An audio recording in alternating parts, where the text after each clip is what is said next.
Clip 1, Mark looking intense. I've been angry since birth. I came out of the womb like, what the F? Clip 2, Mark gesturing wildly. Jesus was lucky. He died before he could become a bitter old Jew complaining about Romans.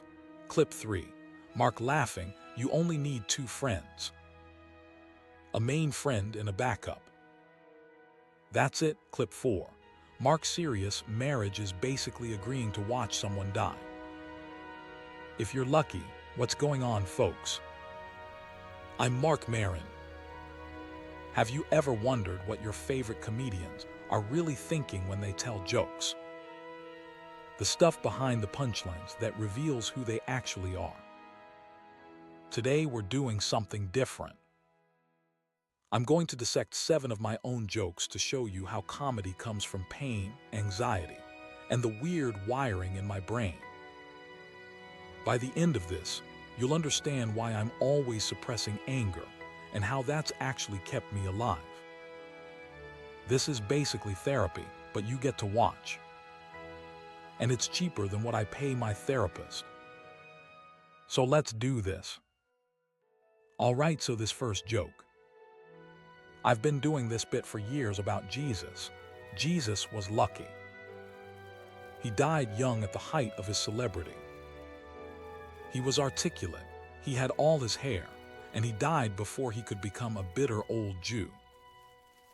Complaining about Romans. Here's the thing about this joke, it's not really about Jesus. It's about me being terrified of becoming irrelevant. I don't know, man. I've spent most of my career worried I'd never make it, and now I'm worried about losing whatever it is. What I'm really talking about is legacy. How we remember people. Jesus got lucky, died before he could ruin his brand. Me.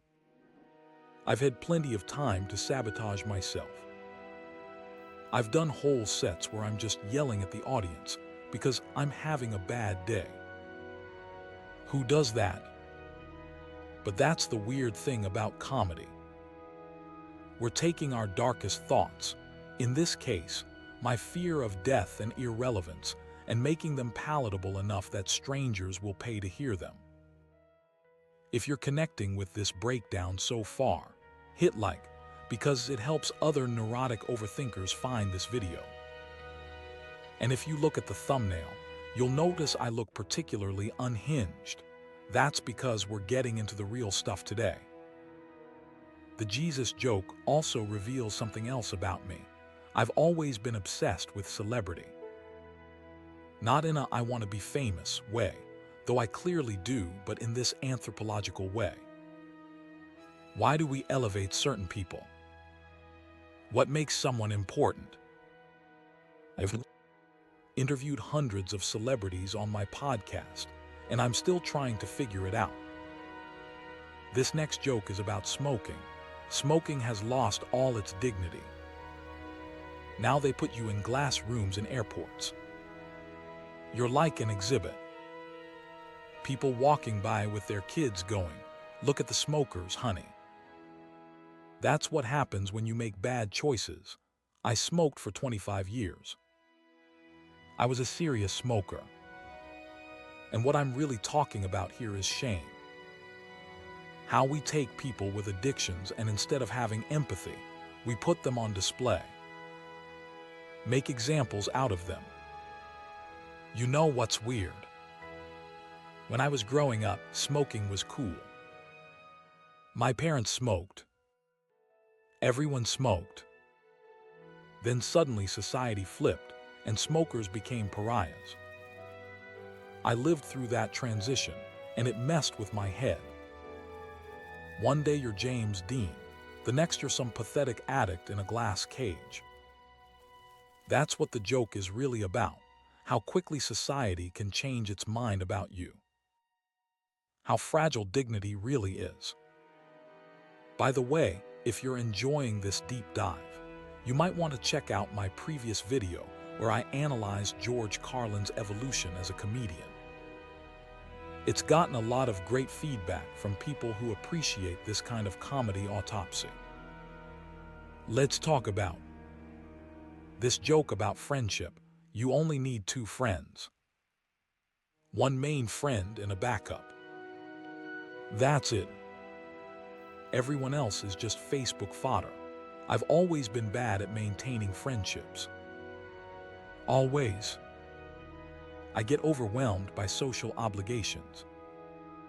The truth is, I'm an isolationist by nature. I've spent most of my life feeling like I'm on the outside looking in. This joke is me justifying my own limitations. But it's also kind of true, isn't it?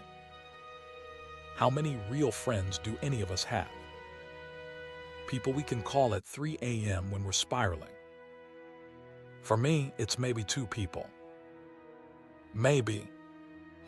And one of them is my girlfriend. Which brings me to this next joke about marriage. Marriage is basically agreeing to watch someone die. If you're lucky. If you're unlucky, they watch you die. Either way, not a great deal. This is probably the most honest joke I've ever written.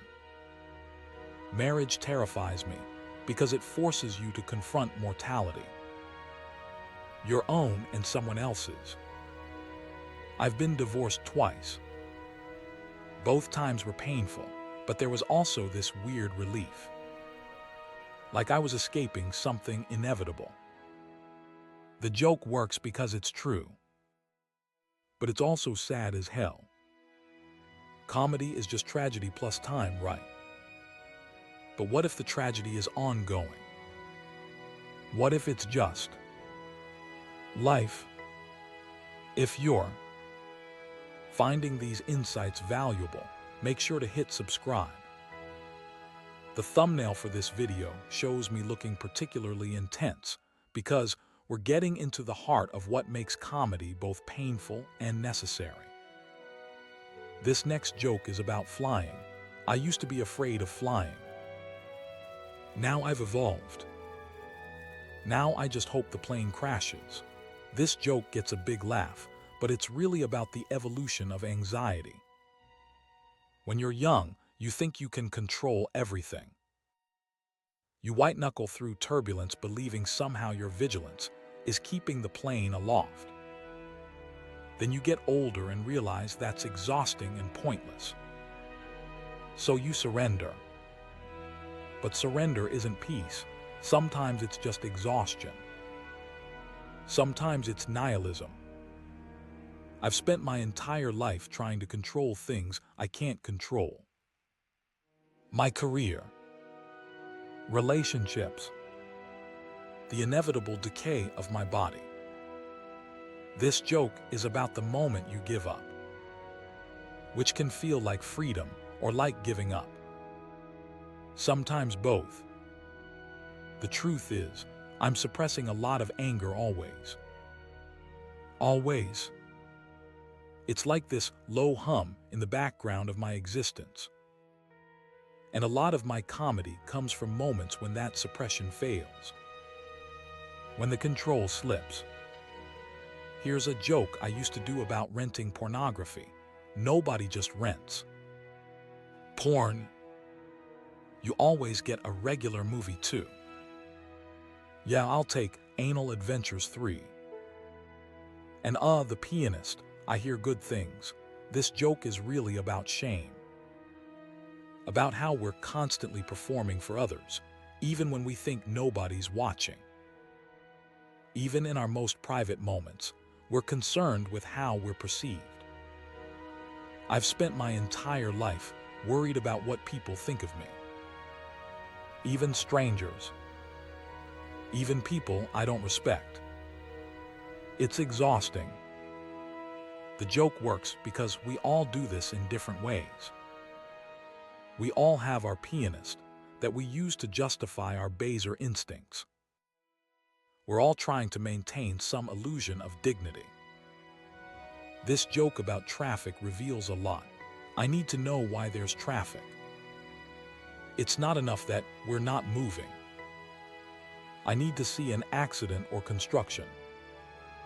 Otherwise, what are we doing here? It's existential.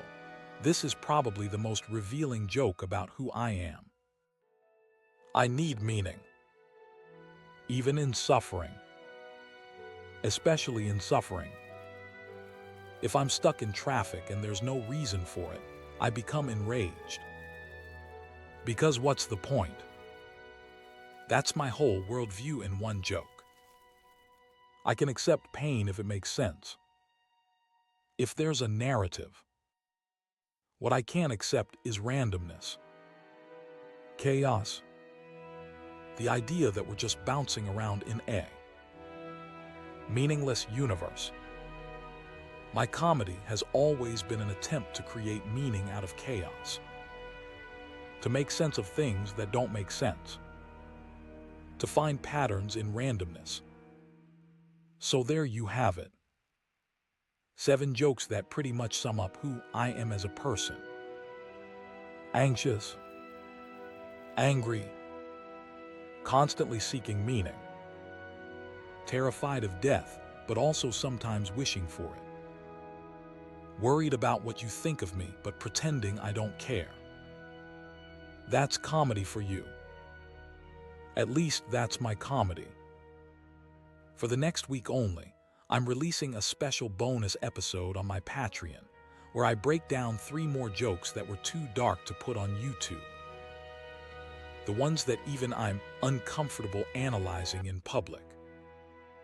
If you want to go deeper into the abyss with me, the link is in the description. And if this kind of comedy analysis interests you, let me know in the comments which comedian you'd like me to break down next. I'm thinking of making this a series, where we really get inside the minds of people who make a living by making strangers laugh. So that's where we're at today. Thanks for watching. Boomer Lives.